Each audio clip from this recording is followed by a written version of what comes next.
Why is it that when a woman gets cheated on, the first instinct is to investigate her? Why do we keep expecting women to anticipate and prevent men's lack of readiness? Wonder. So let's take a minute to talk about Megan Thee Stallion and Klay Thompson. Tragic, I know. Megan took to her Instagram story to share that she has ended her relationship with Klay Thompson. But I want to dig just a little bit deeper. Megan essentially laid it all out for us: cheating, being integrated into his family, holding him down through his ups and downs, only for him to turn around and question whether or not he can even be monogamous. And that right there, that's the story. A lot of men overestimate their capacity to love a woman, especially a woman who is successful, talented, beautiful. They like the idea of her, they like access to her, they like being next to her because it looks good being next to a bed, right? But actually showing up with the consistency, discipline, and emotional maturity required to love her properly, that's where things fall apart. Now let's zoom out. Why is the public reaction still centering Megan?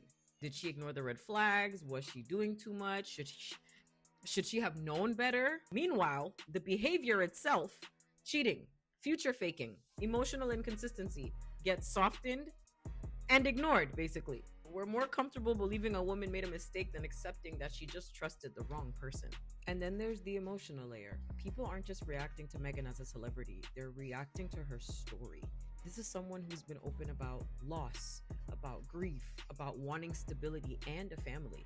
So when she's sitting courtside with his mom, connected to his world, and seemingly like building that for herself, people feel invested naturally. There's this narrative coming from men that a woman like Megan Thee Stallion, because she's expressive, because she celebrates her body, because she's confident in her sexuality, somehow isn't wife material. And that's where the conversation gets revealing because y'all are just exposing yourselves out here. What they're really saying is, I can enjoy this woman, I can desire this woman, but I don't respect her. And that's not even just about her. That's how they view women, period. Megan owning her body, dancing, being confident, that doesn't make her less worthy of love or commitment.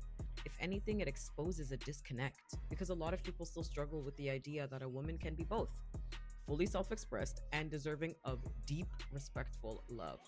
So when people try to use that against her, it says more about their limitations than it does about her identity.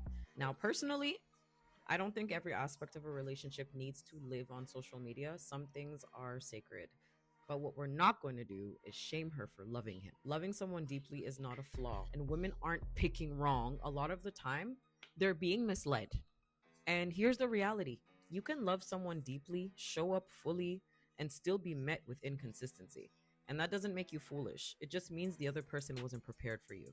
So the real question isn't why did this happen to Megan? Because in all honesty, I feel like this happened for her and not to her. The real question is why do we keep expecting women to anticipate and prevent men's lack of readiness? Because until we answer that question, this cycle just keeps repeating. What do you guys think about the situation? Let me know down below. And that's the Culture Lab.